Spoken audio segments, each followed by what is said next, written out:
Коми стартовала ежегодная акция ко Дню Победы «Живая георгиевская лента». Школьники и воспитанники детских садов начали высаживать ее живой символ – бархатцы. В регионе акцию проводят с 2010 года по инициативе Общественной палаты республики. В числе первых присоединилась Ухта. За процессом наблюдала Виктория Науменко. Для воспитанников Ухтинского детского сада номер 4 посадка семян – настоящее таинство. Совсем скоро из крохотных зерен появятся яркие цветы, причем с особым смыслом. Посмотрите вот на нашу ленточку и посмотрите на эти семена, на цветы, которые нарисованы на пачках. Они похожи или нет? Похоже. Сначала берем горшок. Так, дальше Тимир скажет, что еще. Насыпаем туда землю. Пока дети под руководством воспитателей высаживают семена в цветочные горшки, позже перенесут их в клумбы на территории города. Как и ученики начальной школы номер 23 поселка Ярига. Они переняли эстафету у малышей. По словам директора, ребята ежегодно занимаются озеленением школьной территории, поэтому участие в акции – привычный для них процесс.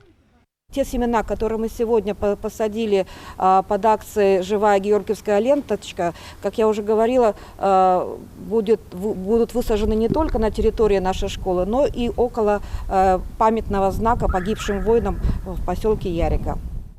Всего в Ухту доставлено более полусотни пакетов семян. В этом году организацией акции в городе занимается местное отделение Союза женщин России. К ним уже обращалось руководство других школ и детских садов города.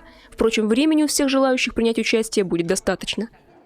Все будет зависеть от погодных условий. Но акция у нас она по протяжению длится весь год, то есть начиная с ранней весны и кончая сентябрем. Поэтому август, июнь, июль все будем высаживать. Акцию уже подхватывает вся республика. Это одно из немногих ежегодных мероприятий ко Дню Победы, которое проводят вне зависимости от эпидемиологической ситуации. Большинство торжеств Республики Коми вновь пройдут в онлайн-формате. Запрет на проведение массовых мероприятий указом главы республики продлен до 31 мая. Ветеранов поздравят песнями творческих коллективов под окнами. В онлайн-формате пройдет и бессмертный полк. Загружать фото и данные родственников участников войны можно будет на сайте 2021polkrf.ru. Можно разместить несколько фото в одной заявке. При загрузке изображения можно улучшить.